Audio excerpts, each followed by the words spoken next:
Hello, everybody. My name is Nicole Halbauer, and I want to welcome you to the webinar today, Treaty Relations and the Politics of Life. Our amazing presenter is Dr. Gina Starblanket. I am Achstam Hanaach Dawayu, Kitsum Kalem Diwalwatgu, Ganhada Diptegu. My name is Nicole Halbauer. My Smelliff name is Echstam Hanaach, which means victorious woman. I'm from Kitsum Kalem in the Tsimshian Nation, and welcome everybody to our webinar.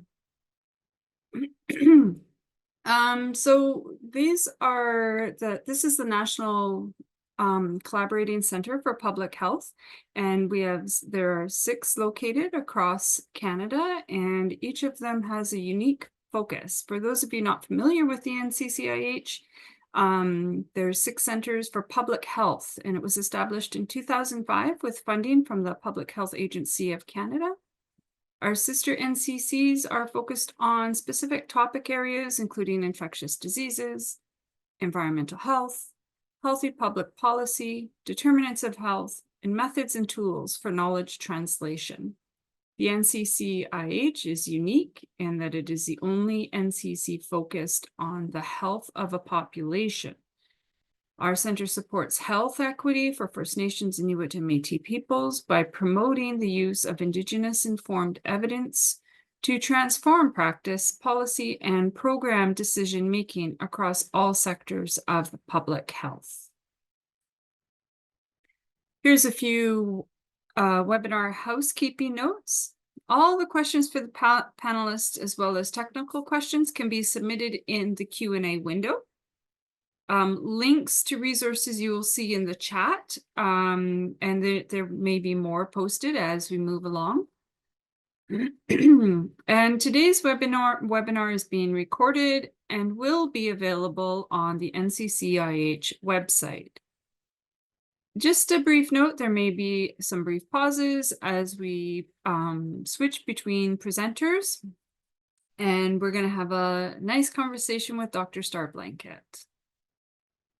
We do want you to know that there's a trigger warning. If you are feeling you need some support, there is a link and a phone line, and the residential school crisis line is there as well.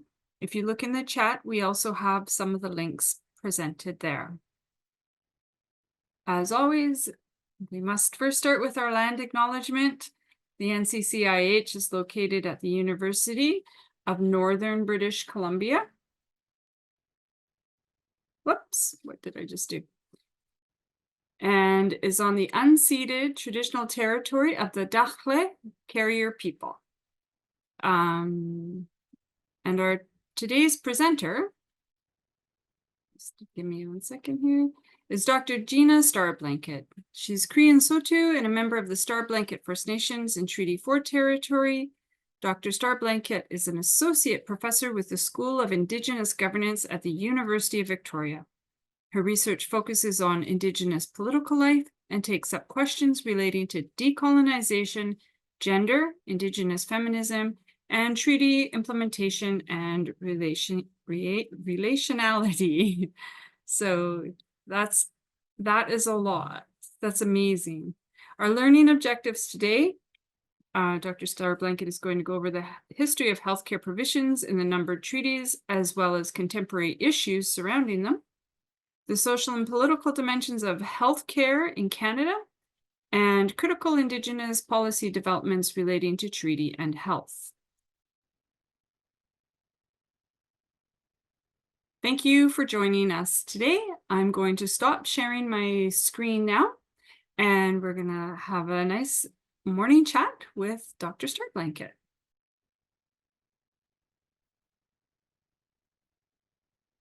Thank you. I just want to start by thanking Nicole for that very warm welcome, and to Lisa and Stefan at the NCCIH for coordinating all of this and making this webinar possible. So as Nicole mentioned, I'm Gina Starblanket. I'm an associate professor in the School of Indigenous Governance at the University of Victoria. So I'm from Starblanket, which is in Treaty 4, but I grew up in Regina, Saskatchewan, and did my undergraduate degree there before doing my graduate education out in Victoria, BC, in the unceded territories of the Lekwungen people. And since that time, have taught at a few different universities. I taught at the University of Manitoba and then at Calgary for about 3 years in political science, where I was the Canada Research Chair in the politics of decolonization before returning back to the University of Victoria. So a big part of the work that I do, Nicole read a bunch of the different areas, that I do research in, and I guess that technically kind of comprises what some people would call my research agenda. But, one of the things that I've always been interested in, I think started long before I ever took this learning to post-secondary. And it's really started by asking questions about the stories that I heard growing up, the stories that people were telling about Indigenous people, about Indigenous lands, Indigenous beliefs and values and intentions, and specifically about treaty. So Starblanket is a community. The community that I'm from is really strong in treaty.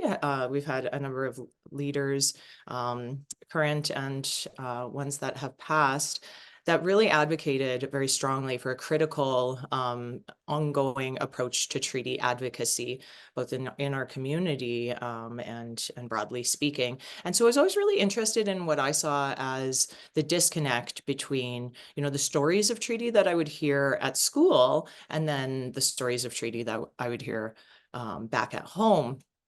And, I think kind of smash cut forward 30 years, I'm still really interested in the power of story. And what I mean by that is that the stories we tell, but also the way in which we receive and interpret information, the stories we tell ourselves, but also those that we communicate outward in our social and political world, have an enormous power, an enormous weight in the lives of many Indigenous people here in Canada in terms of how those shape our interactions with institutions, our interactions with other Indigenous people and non-Indigenous people in this country.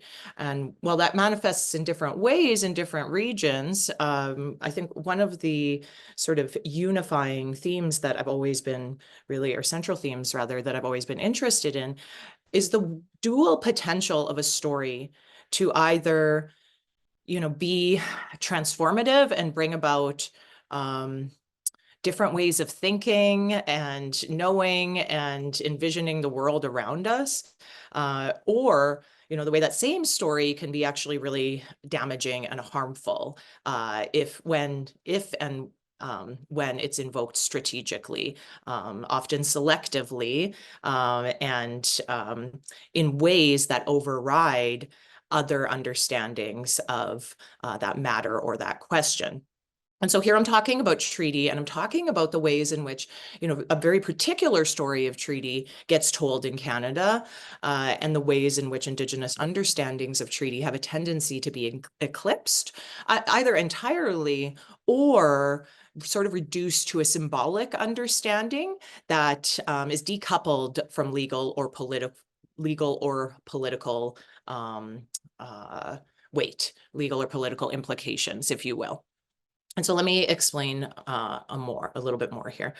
So one of the things, and I usually get people, to reflect on some of the early stories that they heard about treaty growing up. So maybe if we could all just take a few minutes and think, for yourself. I know we're not having our numbers kind of prevent us from having a live conversation, but if you just reflect a little bit on one thing you heard about treaty growing up in your life, it could be a word, it could be an idea, it could be a statement or, a belief about treaty. And just, think about that in your own mind. And if you want, you can also write it in the chat, because Nicole is able to transmit some of the comments that are in the chat function over to me.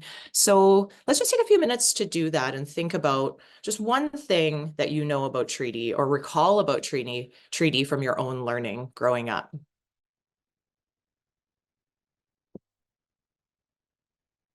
I know Dr. Starblanket, just while we're waiting for people to type in their answers, my nation is right next door to the Niska Nation. Sure. Yeah. And yeah, and so one of the things growing up, that when I was the younger generation, we saw that the treaty process itself was quite divisive in our community on who felt the treaty was positive for our nation, versus those who felt like we didn't need treaty and that it was going to set us backwards. So I know that the one word I would have thought of back in the 80s and 90s when I was young was that it was divisive overall. And yeah, so I'll just go to the Q&A here and see. Great. Oh, I have a question from Alex about statistics. Oh, Shasta says inherent rights in the medicine clause. Alex is asking about stats indicating overall health. Just a second, we move down here. Health status and improving from the notorious high rates of infant mortality, homelessness, MMIW, chronic disease, and lowest life expectancy. Alex says they're not seeing much on that information. Remembering that we learned that Canada dealt honorably with First Nations. That's what we learned in school, but in university, I learned so many ways that Canada did not continue to not act honorably with First Nations. That's from Merle. Daryl says compromise. Mary Land says Treaty Number 3 territory, taking of Anishinaabe Park in Kenora, Ontario. I hope I pronounced that correctly. Chris says Medicine Chest Clause, Treaty 6. Catherine says, as a white settler woman, I am sad to say that treaties did not get discussed at all in my growing up schooling, post-secondary education in the health field. And I find that to be quite consistent with non-Indigenous people in our area. Shirley says all treaties have been broken, exclamation mark. Leanne says the image of treaty, white leaders shaking hands with Indigenous people, 1-to-1, as if it's equal. Okay. Yeah, I think yeah. Do you want that's so much. There's so much we can work with there. Yeah. Yes. Take it away, Dr. Starblanket. Yeah, so many things, right? There's many things that we've all heard about treaty, and increasingly Indigenous understandings of treaty and Indigenous notions of treaty are at the fore. And so I'm so happy to hear, people talking about Medicine Chest Clause, people talking about different aspects of how elements of treaty and aspects of how Indigenous people understand treaties. I might be dating myself here and dating some of the people in the audience, but many of us went to school at a time when treaty either wasn't discussed at all, or if when it was discussed in this sort of romanticized fashion, right? That Indigenous people, that the principles of treaty making are what allowed for, the peaceful, nonviolent settlement of the Prairie West in Canada, which really allowed us to avoid some of the forms of harm committed south of the border. But that Canada, the Crown and then Canada, instead adopted diplomatic practices that not only authorize, but have functioned to continue to legitimatize the presence of Canadian settlers in these territories, but also the establishment and presence and continuity of a Canadian government in these territories, following the purported sale of, Rupert's land from the HBC to the Crown, which, by the way, has always been contested by Indigenous people. Nevertheless, we have, what I would term, and I term in my work, a series of what many people would call, and this follows from a term that I adopt from Joyce Green, who talks in her own work about settler mythologies of settlement and development. So the mythologies of, sort of nonviolent, peaceful diplomacy and ongoing nation-to-nation relations that not only authorize settler presence here, but give the guise of a really, I think, a peaceful and consensual nation building project, both then and now. So we have, this sort of representation of treaty as affecting these honorable relations, and perhaps, even accounting for, the harms that many people now recognize of colonialism, like residential schools and many of the explicit sort of acts of regulation that were implemented through the Indian Act and other forms of policy. We nevertheless, have this relation, this originary relation that defines Canada's sort of sense of national identity. And that, if we can only recuperate that nation-to-nation relationship, might bring forward the sort of decolonization, or at the very least indigenization, that many would like to see, both socially, but also in their institutions as well. And so we've seen a sort of turn to treaty over the past decade, alongside this era of reconciliation and the discussion about how to mend and bring forward, decolonized relationships, or a return to more of a nation-to-nation relationship as envisioned by our ancestors, both Indigenous and settler. So treaty operates in terms of the Canadian national consciousness. It plays a very central role, both in terms of Canadians' national identity as a nation, as a society, but it also plays a really central role in defining how we understand the operations of Canadian politics and law. And what I mean by that is that the sort of constitutional configurations of Canada rely on treaty and on the continuity of treaty to authorize Canada's presence here, both as a nation and as a society of people, now and into the future. And so we have, these particular stories of treaty. Things like, Indians ceded their rights to the land, surrendered the land to settlers to open up that land. That gives the impression that that relationship between Indigenous people and those territories is no longer of legal and political significance, i.e. that jurisdiction now rests with the Crown and the provinces, and that Indigenous people effectively surrendered our lands by taking treaty. So that, for me, in the work that I do, is probably the paramount treaty mythology that I'm concerned with.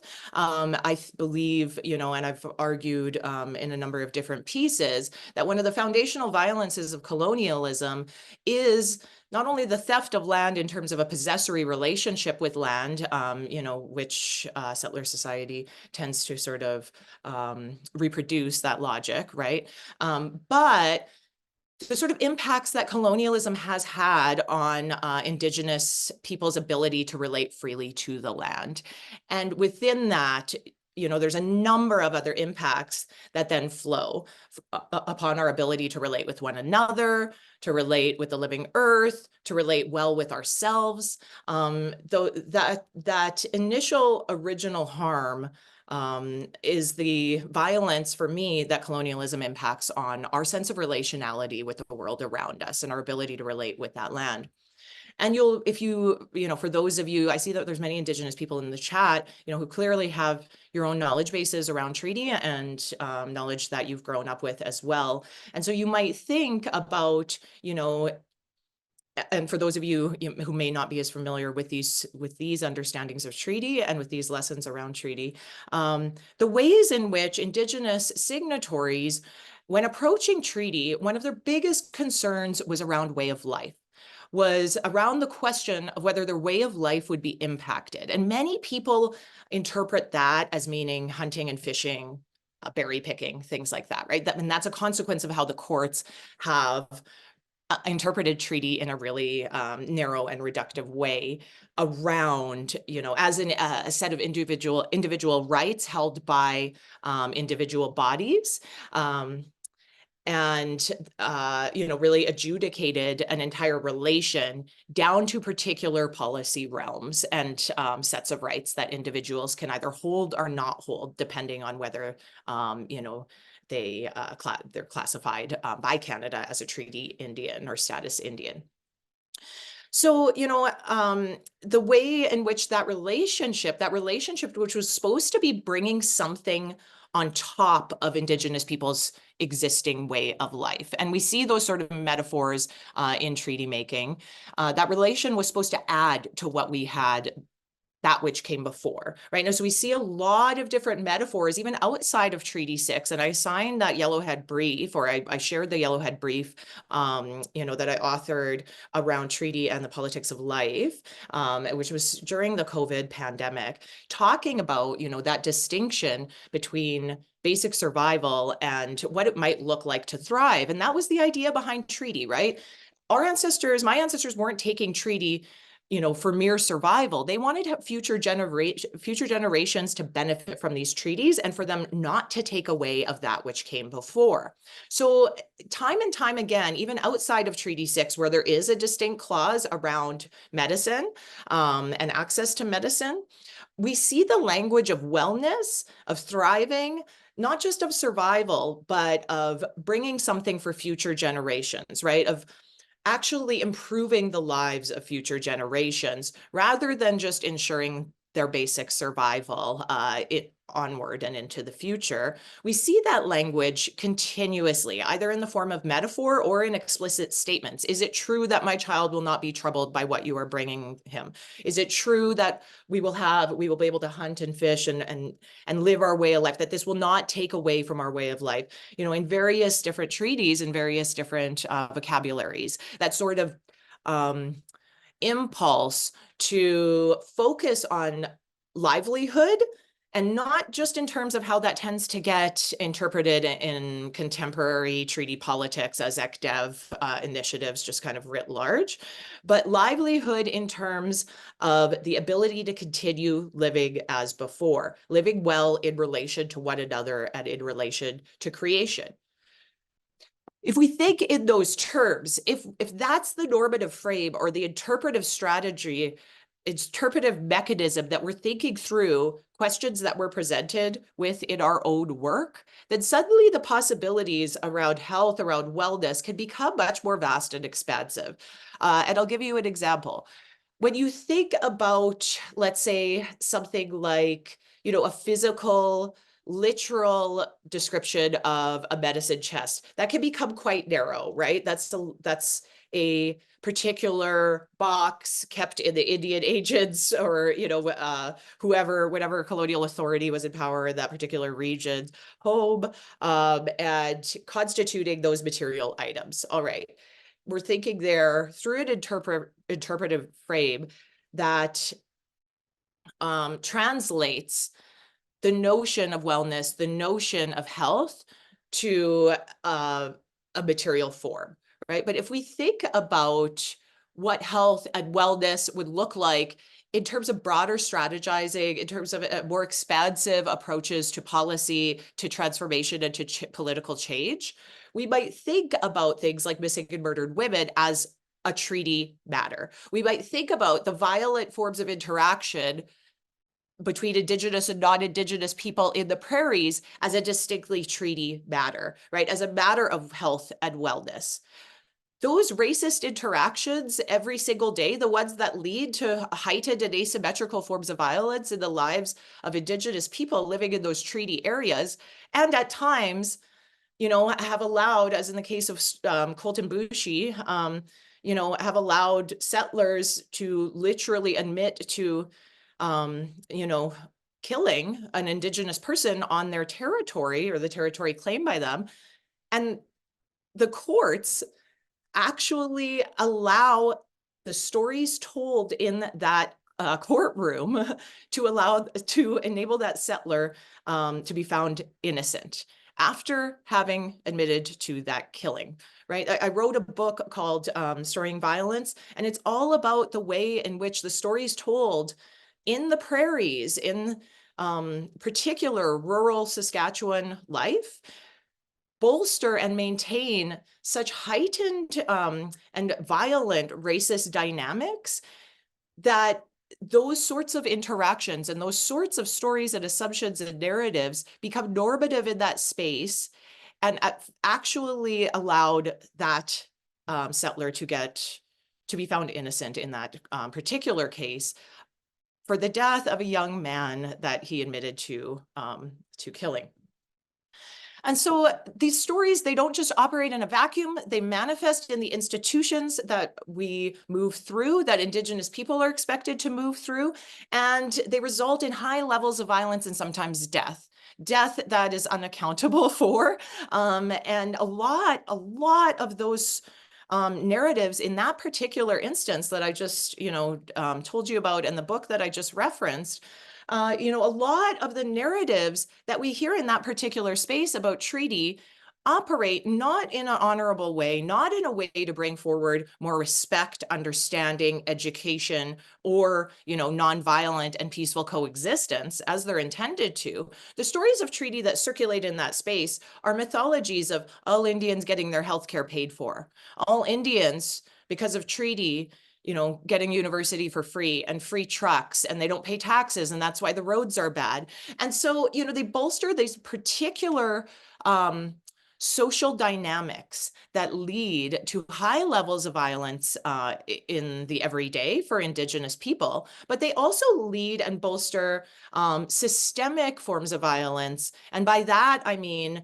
a particular consciousness among Canadians around what treaty is, around who Indigenous people are, and around the particular benefits and entitlements that Indigenous people receive.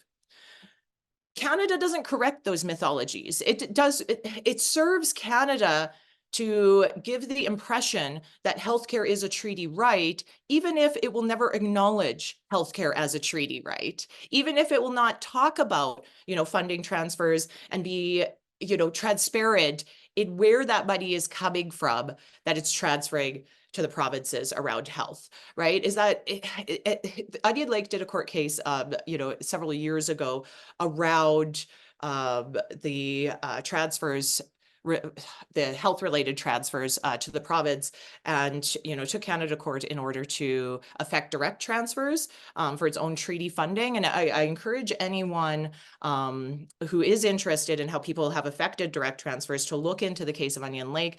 But within that process, I think one thing that was made evident was the sheer incoherence and lack of transparency around how those funding transfers work and what is or is not a treaty right. Now, Canada, again, is going to give the impression, as much as it can, that it's doing these, that it's providing additional funding, that it's providing top-up programs and different, resources and initiatives in the name of Indigenous reconciliation, or even sometimes, in the name of honoring its particular distinct relationship with Indigenous people, i.e. treaty.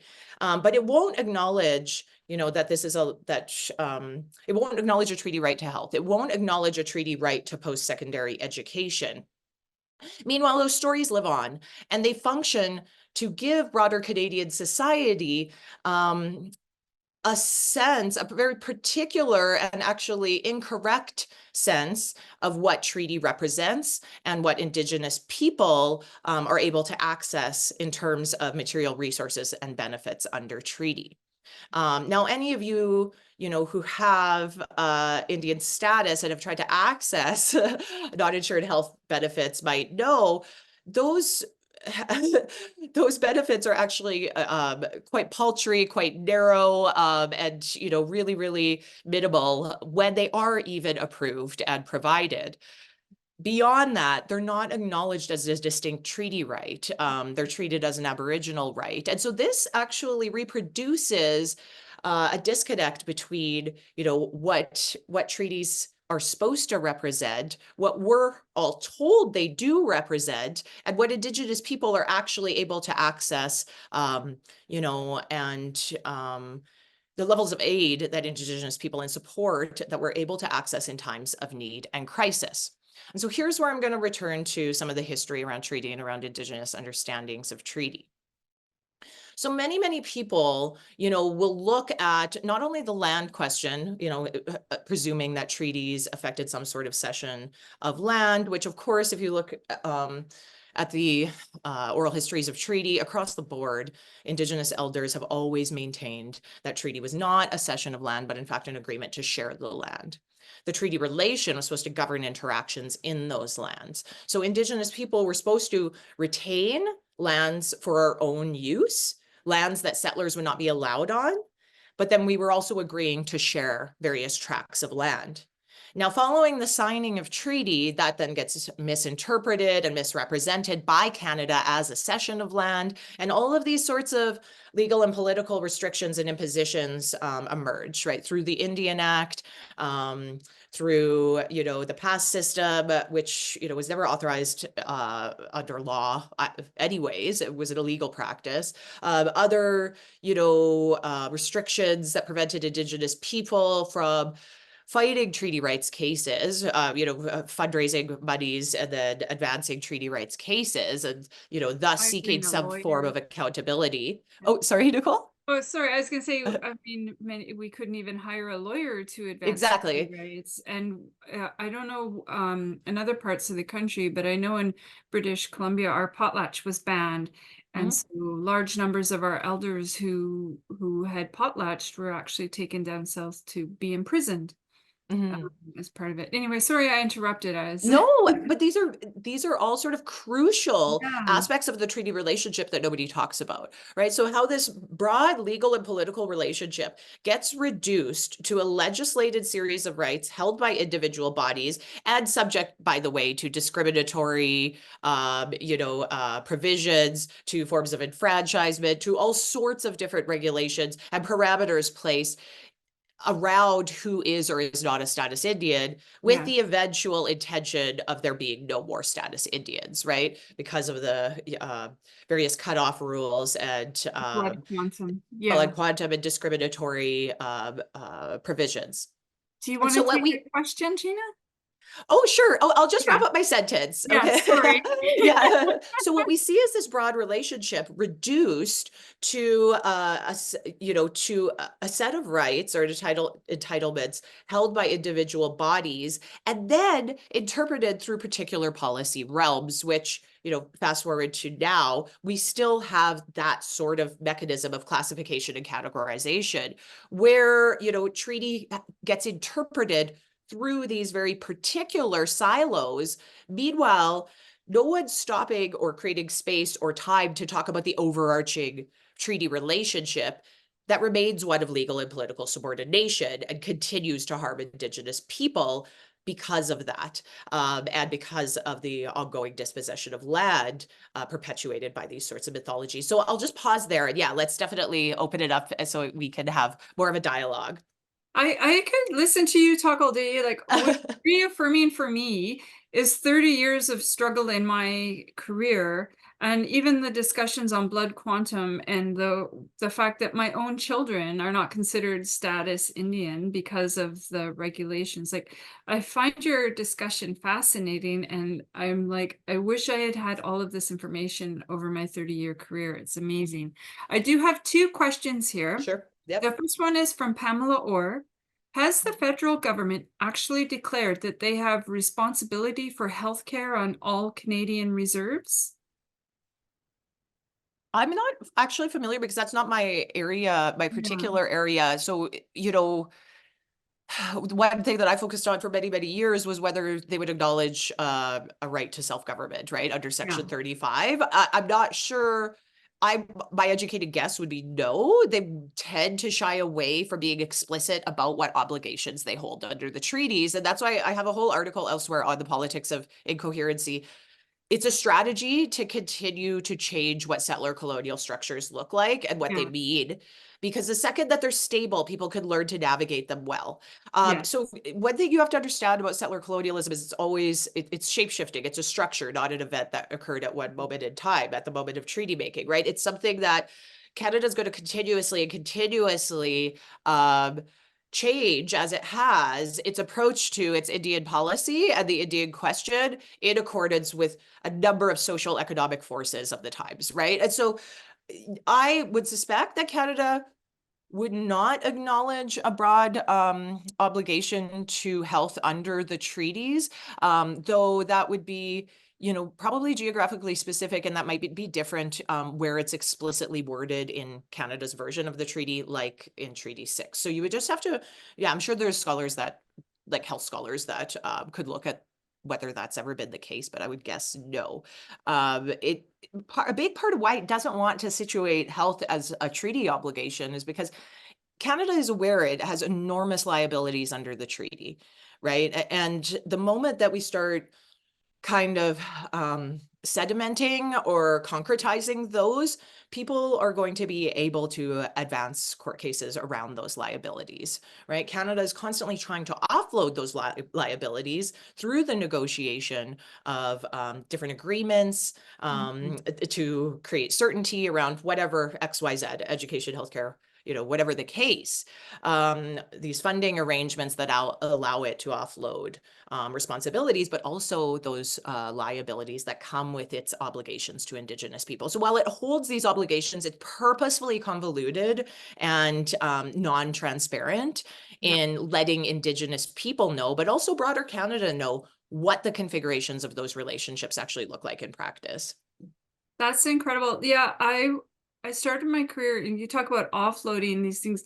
I started my career working for Health Canada, and I love the way you frame it, that they are shape shifting, and it brings me back to Casey's comment about treaties are not meant for our nations to grow and evolve, whereas Canada, the structure of Canada is always, as you say, shape shifting in what it's responsible for. So we are stagnant in how they view us, but they are continuously evolving and changing.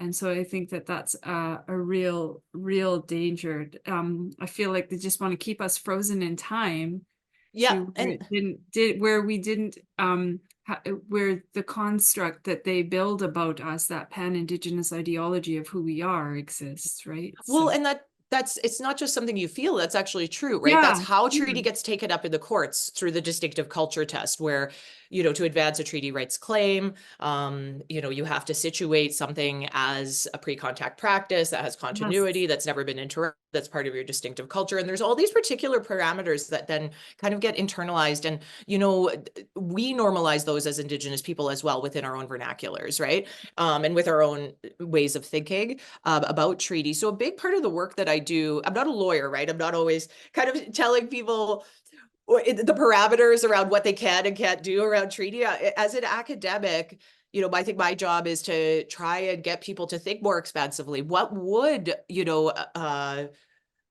our social interactions look like if they were governed by treaty, right? yeah, If there was, let's say, multiple authorities or multiple jurisdictions at play within a non-hierarchical system, in any given geography, what would it look like if we were learning from each other as envisioned by our our ancestors in taking treaty? They yes, wanted us to learn from each other without giving up our way of life. What would happen if healthcare professionals were educated also in Indigenous notions of wellness, of the land, of how that relationship with land and spirituality is so integral to our own wellness? What would comprehensive exactly. exams look like, right? Like, I Yeah, think that a lot as I'm educating PhDs, what would comprehensive exams look like if that exam were to take place and measure someone's comprehensive, understanding and knowledge of the land and this all of is creation? yes, this is 100% Dr. Starblanket. I think that's amazing. Because these are things that we talk about amongst ourselves, but the Mhm. system never seems to adapt. So we have two more questions, Yeah. and I'd just like to invite everybody right now to submit their questions. Let me just scroll up here for a sec. The first one is by Sarah Ann Brazu. Is there a document recapping notion of wellness with definition, livelihood, living well in relation of before? And then I'll just give you the second one, because it kind of ties in with that. Would you agree that Jordan's principle and choose life are ways to address the voids in treaty agreements? And that one's from Daryl Norman. Do you need me to repeat any of that? No, I'm just thinking Okay. about them. Yeah, I think So the first one's around just sort of what pre-contact yes. life looks like. And I would just encourage you to, wherever you're situated, there will be writings and resources by the people of that place, right? By the Indigenous people who have relationships with that place, around what those normative ways of being were prior to colonial incursion. So I don't know of a broad document that does all of that, because there's hundreds and hundreds of different, Indigenous nations across Canada and cultural and linguistic groups. But I encourage you to just look at, you could start by looking at the treaty region and the First Nations in that area and some of the works produced by members of those nations. And then the second question of whether Jordan's principle, can you just remind me whether it, Would you agree that yeah. Jordan's principle and Choose Life are ways to address the voids in treaty agreements? I mean, they're better than if they weren't there, right? I think those sorts of services, obviously they're filling a gap. I'll say that can't be, the horizon of political transformation, because if there is that gap, let's focus on what that gap is, right? Rather than try and just band-aid it, let's dwell in the gap for a bit and say, why is the system set up in this way? And how might we reconfigure it to ensure, better ability to think about long-term and continuous care, across different sites, and how those transitions might occur or take place, both fiscally, but also, culturally, materially, and things like that. I would just say, I mean, it's better that if it didn't exist, but that gap also needs attention. And I think the structure itself, given again that the structure of Canadian institutions have not changed dramatically from their origins, and their origins were erected based on, racist notions of civilization. They were structured around assimilatory aims. I think that we need to really think about what it might look like to deconstruct those systems, or to, imagine them otherwise, given their origins and the sheer lack of reconfiguration that's occurred since that time. Yeah, I would think that, like, in a world where we were not seen as less than by the structures that oversee every aspect of our life, we wouldn't be in need of a Jordan's principle or a Choose Life. We would be able to determine for our own communities and our own nations what our needs are and access them. But I think that also goes back to the concept of whether or not, in my own mind, this is where I go, to the concept of whether or not the federal government has said, yes, we provide healthcare services for those on reserve.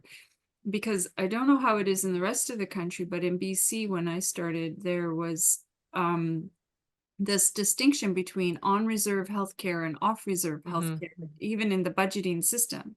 However, on-reserve First Nations were accessing off-reserve services because I'm 5 minutes from the city of Terrace, which is in my traditional territory.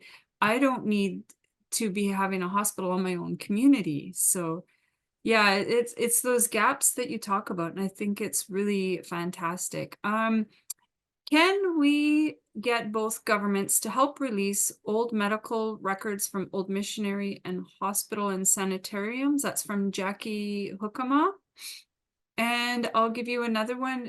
Do these reflect similarly to Métis and their process of developing self-governments? Those are by Jordan. That one's by Jordan Weir. So there's two that we can talk about. They're the two that are most recent on my screen here.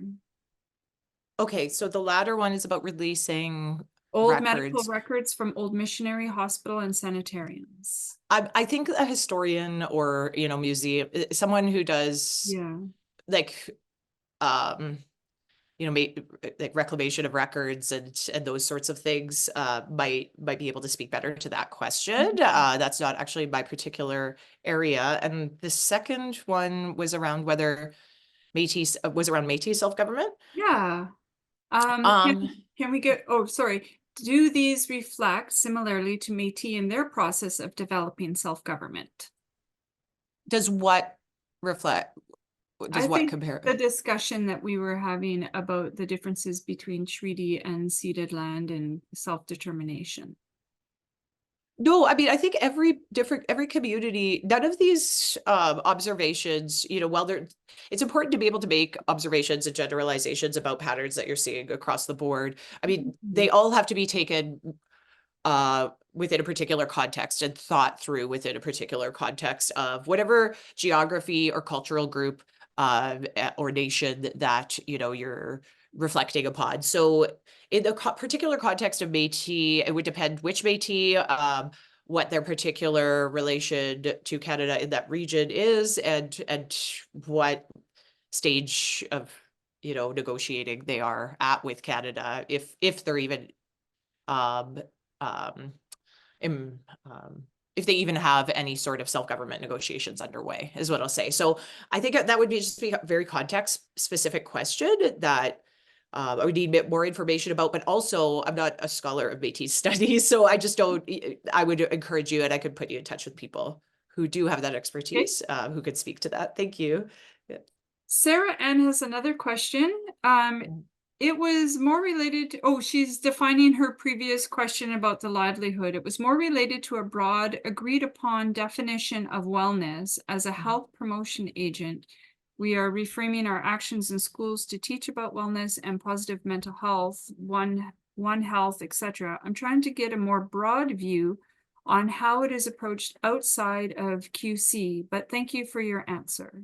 Even actually something that might be helpful is we just wrote a piece, myself and Leroy Littlebear, Tasha Hubbard, Ryan Crosschild, and Daniel Voth wrote a piece on the Buffalo Treaty and the impacts, you know, that will have, or the intended impacts that will have on health and wellness. And it talks about the buffalo as a keystone species prior to colonialism and what the impacts of the decline of the buffalo, not just had in terms of our physical bodies and the you know, access to that particular traditional food, but actually, you know, what that impact was politically, spiritually, educationally, in terms of our own understandings of what health wellness is, but also how crucial as a keystone species the buffalo were in the prairies, you know, for our own human health, but also the health of ecosystems. Yeah.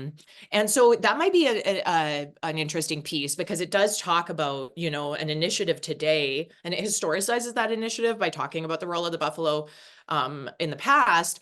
And that initiative is one that over 20 First Nations are part of. So, you know, the Buffalo Treaty, that could be a useful resource. And then also my colleague Tasha Hubbard at the University of Alberta has a documentary coming out on those efforts as well in the Buffalo Treaty. Amazing. So I encourage people to check that out. It'll be coming out this year. Wonderful. I have another question from Merle Massey, or a comment actually. There are parameters and agreements that can be made with archives to ensure that health records remain anonymous. Yes, old medical records, if they exist, can be accessed, but you have to prove that you are willing, that you will be handling them with respect to privacy laws. Thank you, Merle. Vivian Waltz has also shared an article speaking about wellness understandings from Siksika culture. I hope I said that correctly. Let me just scroll down here. I like that concept, Gina, of wellness understandings rather than a definition of what wellness is. And you kind of mentioned that a little bit there earlier when you were talking about what is wellness in terms of the treaty versus, yeah, do you want to? Well, I mean, I think that another, you know, it depends how kind of theoretical you want to go here, but you could also think about the ways in which, you know, pre-contact notions of wellness were really wedded to notions of mobility, the freedom to be in relation to to different people, but also different places, in the way that, you know, one needs to in order to take care of the self and one's community, right? And so I think that there's a number of different theoretical works too on, you know, what Indigenous freedom and mobility looked like, but also could look like into the future. And of course, that just depended on what those practices were of that particular group, you know, how they moved through and in the world, and in relation to others. I'm just looking at the comments here. Jackie Hookama says missing children, medical records not shared from old missionary hospitals to help search for a relative and what illness they had. Those ended up buried in another place. Anita Wynn, just give me a second here. I'll scroll down in a minute. Anita Wynn says, I'm an immigrant here since 1976 from Asia in Toronto, which covers Treaty 13 and Williams Treaty. I suspect that all of Canada is unceded land based on the scenarios that played out when treaties were signed. Thanks. Yeah, it is, you know, a lot of people will use the language, and I think this is something, you know, that we can all be mindful of in our own work. If you're going to acknowledge BC as unceded territory, it's also important to acknowledge treaty territories, the number of treaty territories as unceded. Our understandings as Indigenous people or that land was to be shared, right? And the land matter is still an outstanding question, as is, you know, the other matters that were, as are the other matters that were negotiated in treaty. But the point, you know, of my work is really to try and draw out the ways in which we can all either consciously or inadvertently reproduce those kind of harmful and violent misrepresentations of treaty in our own work and in our own lives. Even just by kind of bracketing off its relevance to contemporary social and political matters. So, you know, I often ask people when it's more of a dialogue, I'll ask people to reflect on significant social and political events that have occurred in recent decades. Yes. And then I ask them to reflect on how that relates to the treaty relationship. And there's often a major disconnect there because people hear the story of treaty as this sort of symbolic kind of, you know, fluffy, nice, lofty understanding of a peaceful nation to nation relationship, but they don't often think about what treaty would mean if taken seriously in terms of its legal and political dimensions, right? What would justice have looked like in the case of Colton Boothshee and the trial of Gerald Stanley if treaty was mentioned even once? If the approach to justice envisioned by treaty signatories was implemented in those geographies, right? If Indigenous people had more significant involvement in and possibly authority or, you know, sole agency over what justice looked like in Indigenous territories, or what the provision of justice and accountability looked like in Indigenous territories, what would and could healthcare look like if we thought about, you know, treaty as involving obligations to ensure not just Indigenous people's survival, i.e.,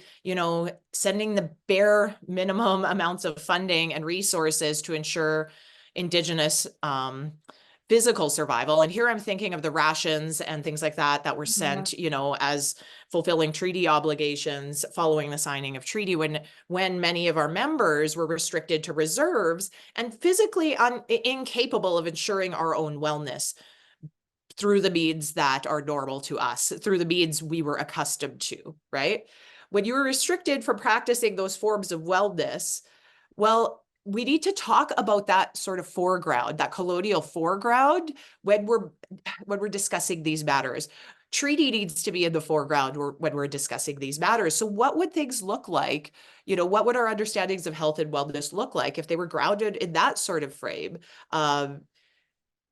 I don't know, you know, we could imagine all sorts of different possibilities around reclaiming our relationships with the land, our relationships with non-human elements of creation like the buffalo. We could think about, you know, the coexistence of societies in a non-hierarchical frame, or, you know, the existence of plural authorities and jurisdictions in a geography, right?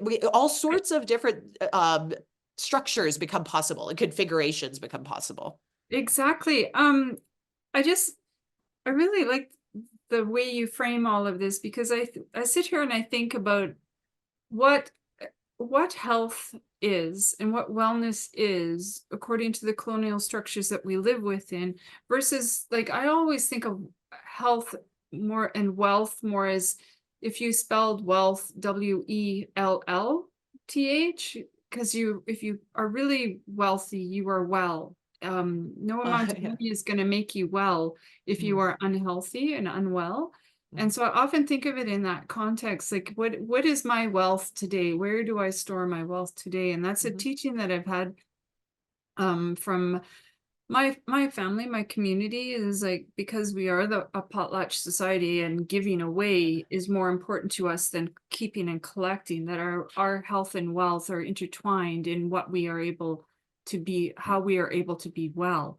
I do have a couple of more questions. Let me just switch over here. Whoops, where did I go? Right. here. And I like the context of decolonizing all of these concepts, even like the idea of professionalism and the way that that was overlaid on our communities and everything, about how they had to dress a certain way and talk a certain way and present themselves to this colonial construct of a government in certain ways, and in courtrooms and through legal systems, in a system where the concept of what is professional is defined by the very person who is trying to dehumanize your character and your right to have wellness in your land. Okay, so we have two questions. I'll give them to you one at a time. Do you have any practical tips about things we can do as individuals in our personal and professional lives to challenge false narratives? I like that question. Ooh, Gina. I mean, I feel like you answered the question in the question, which is to just constantly push back and interrogate the stories that we're told. All stories have enormous power, to either be transformative or to, reinforce what we already think of as normative. And so I think, constantly pushing back, challenging, advancing Indigenous understanding, centering Indigenous notions of treaty, creating that space for dialogue and contestation is one of the more crucial things that people can do today. These aren't just political and legal agreements, though a big part of my work involves trying to situate them as such. They also have a social world around them, right? And that we are part of that social world. We can make a difference in that as well. So, every story could have a counter story as well, right? Yeah. And we could juxtapose those. And I think it could be really helpful, to do that learning around the treaty region that we might be situated in, and be constantly foregrounding those in our interactions and conversations.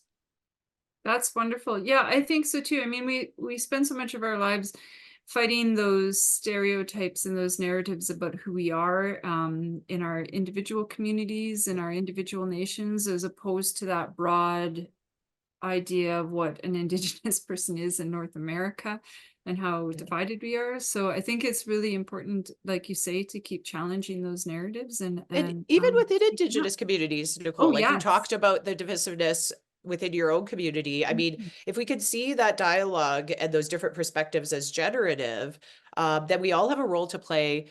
For many years, Indigenous women were, arguing with Indigenous men's organizations, national organizations, as they tried to move towards constitutional recognition of a right to self-government, trying to argue against the discriminatory provisions, against the exiting of women as treaty Indians when they married out, right? Against what they were seeing as heightened levels of lateral violence within communities, as, there was disagreement over whether women who married out should be reinstated or not. That also reflected an internalization of our own notions of, economic livelihood, wealth, scarcity. So when you look at that period in time, the language of sort of precariousness and scarcity circulates really widely, as Indigenous people who are already living in poverty are concerned around what will happen if their numbers grow rapidly, along with the reinstatement of women, right? But I think what that signals, if you look back at that moment in time, you can see the way that Indigenous people, and in that case, Indigenous women, were arguing for broader and more expansive notions of health and wellness. They were arguing for anti-violence strategies, and often those got positioned as a separate matter. Treaty got positioned as self-government, and the women's concerns got positioned as individual issues, right? So we have this kind of, again, the way these classifications, and when we internalize them, can do damage to our own understanding of treaty. Actually, when you take a step back, those women were arguing for treaty. They were arguing for education and access to language and culture for future generations. When you map out the political projects, they weren't trying to take away from treaty. Everything they were doing was consistent with what treaty involves. Yes. You The see? whole Yeah, person, yeah, the whole yeah. community. Yeah, Yeah, but wholeness. we also, as Indigenous people, have a tendency to say, this is a treaty matter, this is not a Yeah. treaty matter, you know, like to do that ourselves. I do that until today. When you Yeah. mentioned this, I completely did. Yeah. I am completely guilty of this, which is why I stay out of treaty because my focus is health and education. So you are completely giving me a paradigm shift in my brain. Well, and that's what happens when we operate in Mhm. silos, right? So Yes, we'll situate something like the high levels of violence and death faced by Indigenous women as a issue of perhaps crime or society or something like that, or that's how Canada will situate it, rather than a treaty issue. Right? But this wasn't, our signatories did not envision this under treaty. This is not what they agreed to, right? So it is a treaty matter, right? Treaty is supposed to govern those interactions in that space. It can be understood as a treaty matter when you think about it expansively. And that's just one example. You can do this and you can revisit, you know, these sort of political debates or crises or conflicts over moments in time. When you actually map out the political project, a lot of other things become more visible, right? In what we're talking about. Treaty can encompass a lot more. And so I think a big part of what we can all do in our jobs today and our work today is constantly try and, you know, it doesn't have to be a history lesson on treaty every time, but if you understand the treaties that are supposed to govern the area that you reside in, try and bring forward some of those thoughts and questions and prompts, you know, within your everyday, within your conversation. Like, what would this look like? There's other resources that are already existing in order to govern conflict, coexistence, you know, our interactions, institutional change, those sorts of things. We're always trying to come up with these new answers and new frameworks, strategic frameworks and plans from scratch. But actually, many of us, you know, already have these resources in place. We're just kind of overlooking them and not really invoking them when we need to. yeah, you're giving me goosebumps. This is amazing. But I have to remember I'm moderating and the questions are piling up while you and I talk. So my apologies. I have a question here. I have three questions now. The principle of taking only what is needed for sustenance is one of balance. In contrast, settler economy is one of profit. Are health and wellness related to the imbalance created by greed? Well, I have my own answer for that, but you go because they didn't come here to see me. Yeah, well, I think we do. And, you know, absolutely, we see that. But we do see this particular kind of internalization of of livelihood as equaling wealth, right? Yeah, And this sort of proliferation of this you know, logic of land as property, i.e. wealth, resources as property, i.e. wealth, rather than thinking about wealth, as you said, Lisa, or livelihood or wellness in terms of, you know, having really vibrant, healthy tracts of land and water that can provide for us, but also for future generations, that could fill the bellies of, you know, the people, little kids, all the way up to the elderly in these spaces, and not having to worry about the chemicals in the fish, not having to worry about depleted populations and, you know, how people are going to survive. But it's also not just in terms of physical, you know, the foods that we consume, the medicines that we have access to. It's also about, you know, thinking through the ability to you know, be well in the self as an individual, in one's family, in one's community, but it all starts at home, right? With yeah. ourselves. If I'm not well in my heart, in myself, I can't be in a good place for my kids, for my family, for my relations, for the community, surrounding communities. And Leanne Simpson talks about that. She talks about self-determination and the sort of, you know, and resurgence and change, and the ways in which these processes start with the self and then reverberate outwards, right? So I know if I'm keeping myself well, um, you know, that's important work that's going to extend outwards. I'm going to be in a better place to take care of future generations. They're going to carry those skills on and, you know, be well as well. That's wonderful. Yeah, 100%. If we are not well ourselves, I often talk about you can't pour from an empty cup. if you can't help anybody if you are depleted yourself. So that's really Yeah. fantastic. And like There's- rich in, sorry, just like, no, no, go ahead. rich in love and laughter, right? We don't Yes, often think about yes, what's part of our everyday, right? We look at our bank accounts, but if you're yes. surrounded by that, that is a form of wealth, and actually not one that can be bought Yeah, by any exactly. amount of money. In its truest form, right? It can be bought in kind of My wealth contrived is or super. my wealth is just passing me food right now. Thank you. Sorry about that. I think this is so amazing. I would love to just sit beside a river and talk with you all day.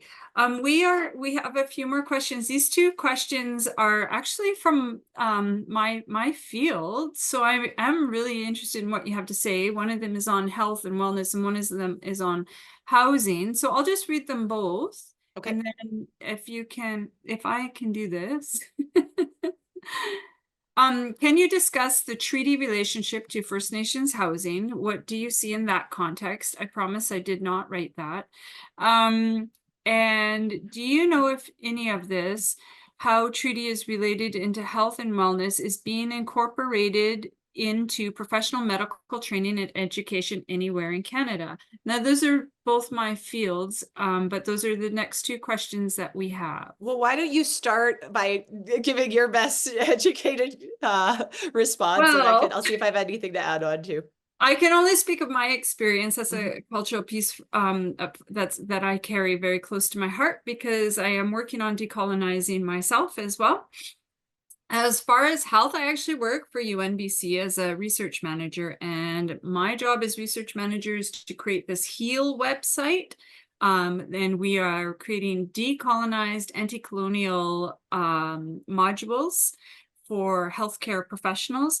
And I know through that work that many of the universities across this country have decolonizing spaces for healthcare all across, and medical training, and it's really ramping up. Now, when I started my career, I was working for Health Canada, First Nations Inuit Health Branch, and we thought we were doing such great things, but now I look back on that we were really offloading into First Nations communities this treaty requirement for health, and a very defined and small, not very holistic version of what health was. Basically, we were teaching everybody about whatever the illness of the day, which at that time was AIDS. We were giving and creating positions within communities. It was a step forward, but it wasn't in a very small defined, like what I've learned from you today. I would go back there and say, hold on, we haven't asked the community and the nation what their version of this treaty right is. So I think that's really important. And housing, from a BC perspective, the treaty relationship in a BC context under the current government, we have I don't think it's enough now after listening to Dr. Starblanket. I think we need to move further. We have all sorts of programs with the different nations on ensuring that the imaginary line between on reserve and off reserve for housing is that we're working together to ensure that there's housing on reserve as well, and that First Nations people and treaty people are also accessing housing and have access to build housing outside of that reserve boundary. So through organizations like BC Housing.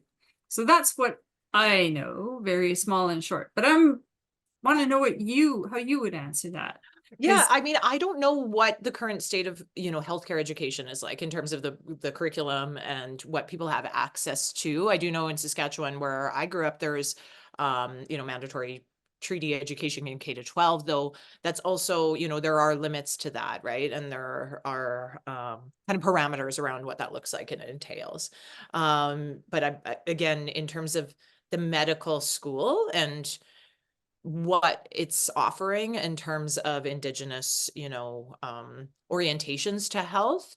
I can't speak to that per se. I do know that at UVic, there's increased interest in, the social and political dimensions of health, and we have programming that's attentive to that. And in fact, are moving towards kind of bolstering and building up our health-related curriculum in future years.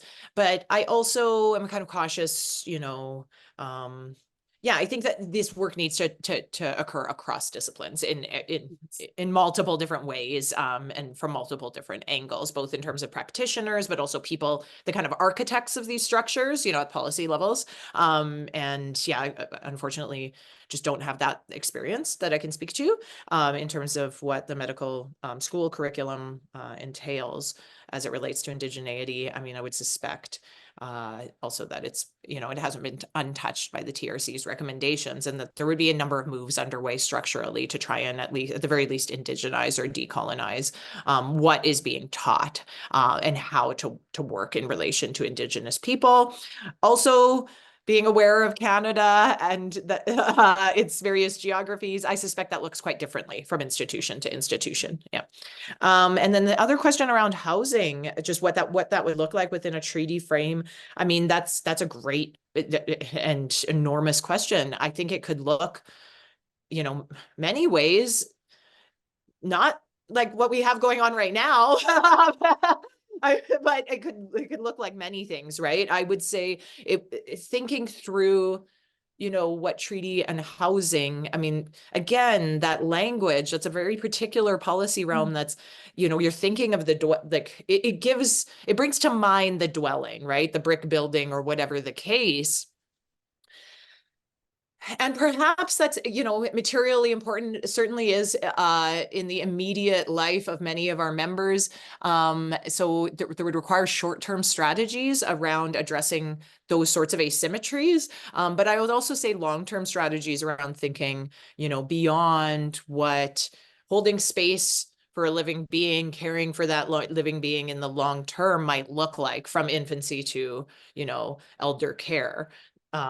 Housing is very much a temporary thing. And so, I think what we need are both short-term kind of immediate strategies that people are working on to address, inadequacies and lack of space and things like that, but then also long-term kind of visions and political strategies to bring forward, different configurations of the structures that we're living within today. And obviously that these would be dual strategies that need to take place across multiple geographies, not just on reserve or in, urban centers that have high Indigenous populations. Indigenous people live everywhere. Treaty Indians live everywhere.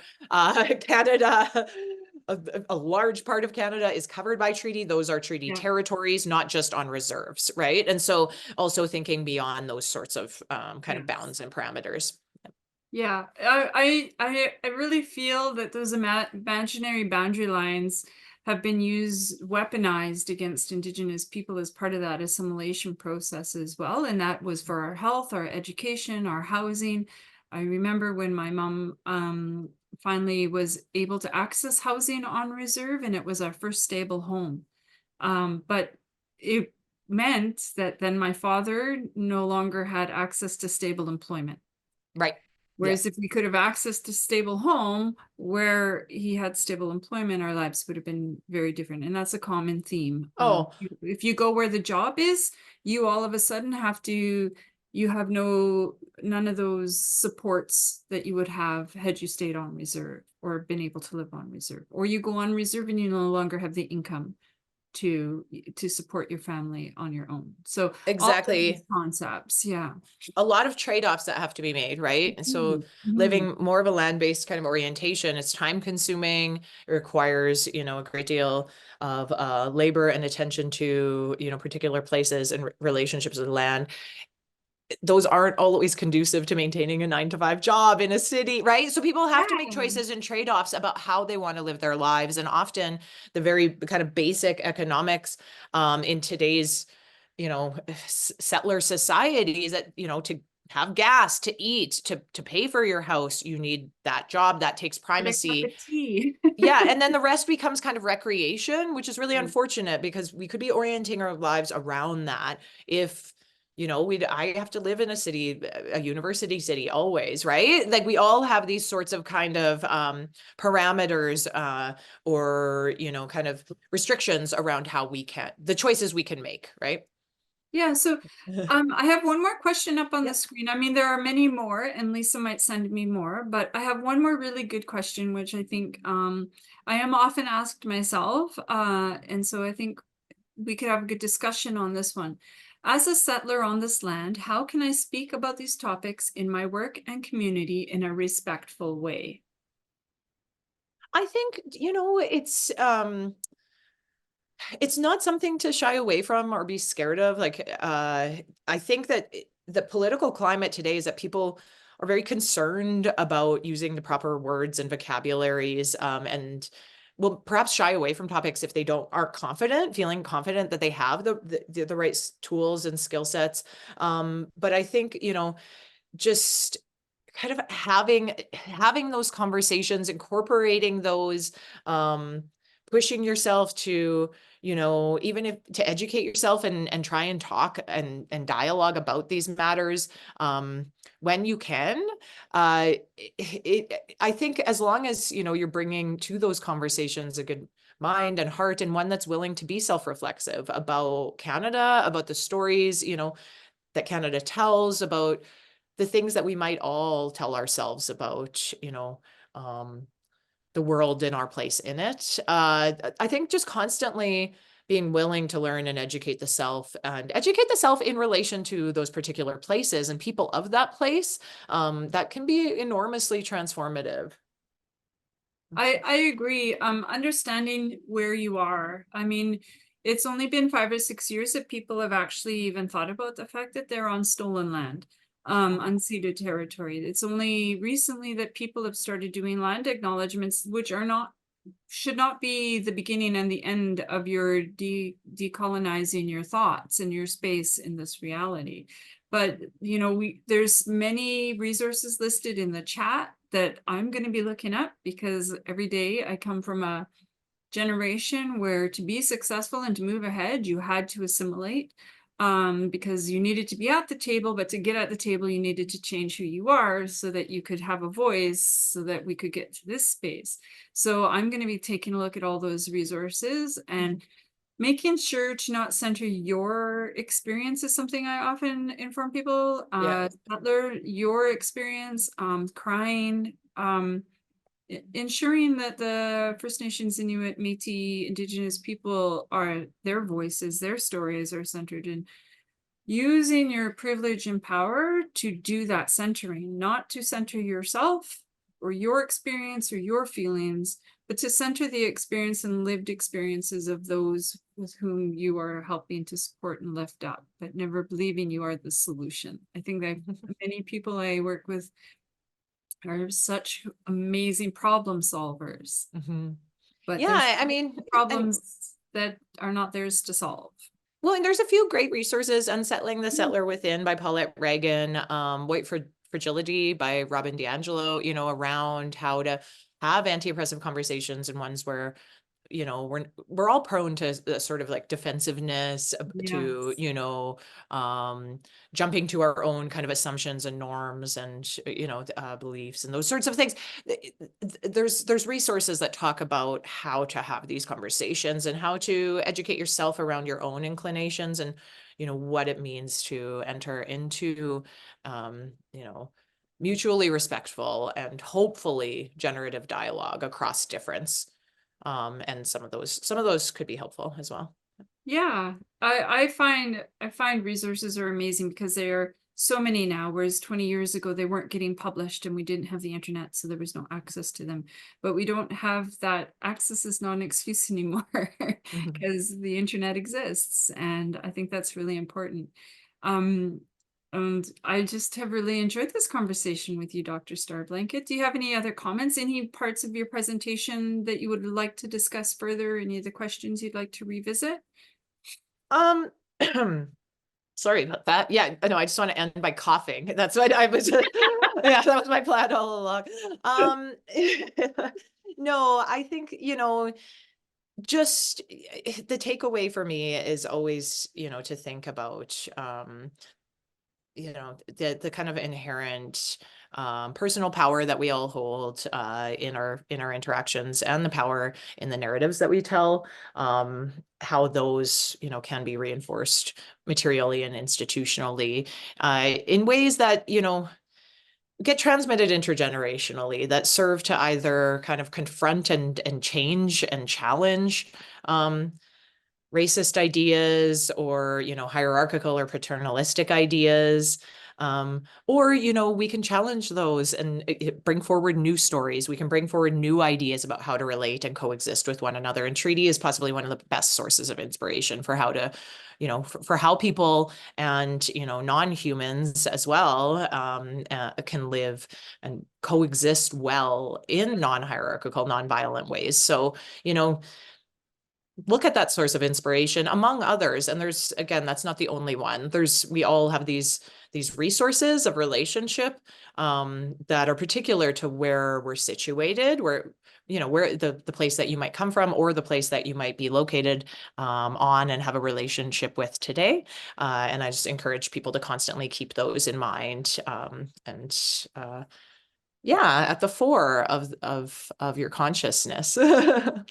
I would love to see a treaty that you and like-minded people created, like almost like a utopian, that's not the word. See, I'm going off Well, script. go look at the Buffalo Treaty Yeah, because it is an effort. It's an interindigenous treaty, right? yeah. And it, again, often our understandings of treaties with the Crown eclipse our understandings of interindigenous practices of treaty making. So, this is a great example of the resurgence of practices of treaty making that are decoupled from how treaties have been misinhabited by the Crown, right? We haven't lost sight of those practices. We're going to continue to enact those practices. And there is a power in that continuity of treaty, right? We've never let go of those. And who knows what that could look like and mean in the future. I Yeah. think it's absolutely amazing. And I do have a different question to ask you.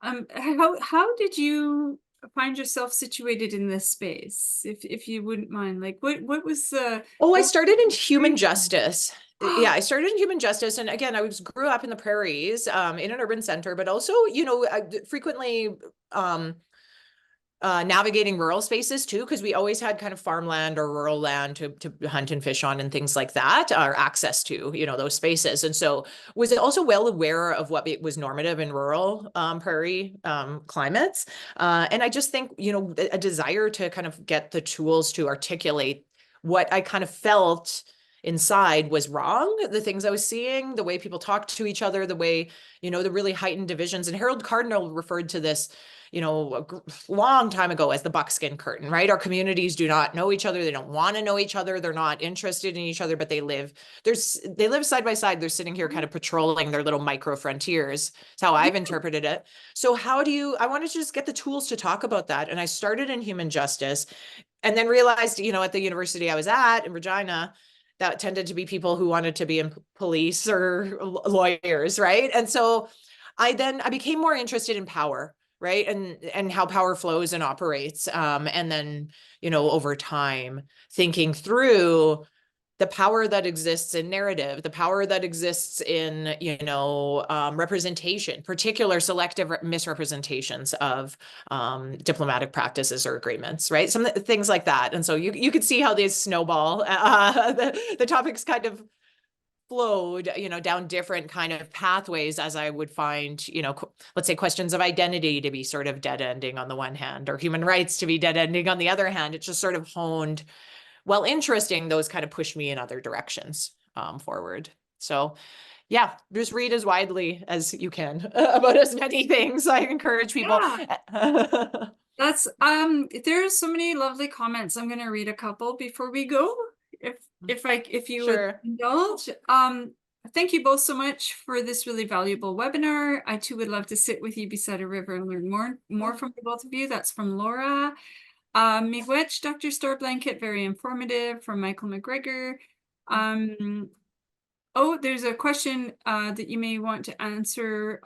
Would you be able to speak to health and children in care in terms health and children in care in terms of treaty? Then there's amazing presentation. I could listen to you both all day. Thank you so much for creating this wonderful opportunity to learn such valuable information. Well, thank you, NCCIH or NCCIH for bringing us together. I'm truly a fan of Dr. Starblanket now, and I'm not even going to be shy about it. Like, I would say I'm probably several years older than you, but I want to be you when I grow up. Okay, you might, yeah, I wouldn't count on it. You may not be, actually. Well, I'm a grandma, so okay, you might be. yeah, I have retired children. So yeah, did you want to talk about the children in care? Just a few minutes. Yeah, I mean, absolutely. That can't be, that's not a separate issue from health and wellness, right? Like the health of our communities and families intimately depends on those relations being intact, well, and healthy.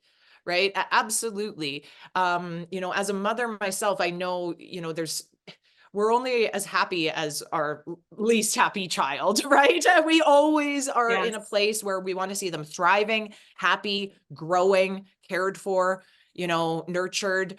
And that is, that is central to anybody's wellness who's in relation to that child. And so these are not, again, I think this is one of the consequences of kind of categorizing these into separate policy matters. Yes, that's a treaty matter. Yes, it's a treaty and health matter, an enormous one, possibly one of the most central ones, right? These are all imbricated: education, child welfare, Indigenous notions of wellness, but also care, right? What Indigenous orientations or to family care look like. Yeah, and family. Yes, what expansive visions of relationship, family, and community can look like outside of different configurations that people might come to understand as normative in a Canadian culture, right? A whole host of, this is, I think it's a great kind of connection to point out and to highlight that these are not separate things. And it really illustrates the need to bring a relational intersectional approach to treaty and how we're thinking about it, how we're approaching treaty advocacy or implementation today. That's wonderful. Do you have any last comments? Because I have just enjoyed, the time has gone and we're down to 3 minutes. Yeah, no, just thank you to everybody for spending your Tuesday afternoon listening to this for some reason. I appreciate that people made the choice to share their time with me today. So thank you. Yeah. I really have appreciated our conversation and the amazing questions from the participants. And I just want to thank the organizers of today's webinar. I've had my mind altered permanently, and I feel rejuvenated to get back out there and maybe take a look at this treaty that my community is about to sign. Might be too late for my input because I foolishly did that siloing while I worked on health and education. So I really appreciate you, Dr. Starblanket. You have been so inspiring and so inspirational. So thank you for all that you do and all that you add to our lives and all that you bring to these conversations and how inclusive your thought process is on this. And I just really appreciate that. And thank you, Nicole. Yeah. And thanks, Lisa and Stefan and everybody who joined us. Thank you.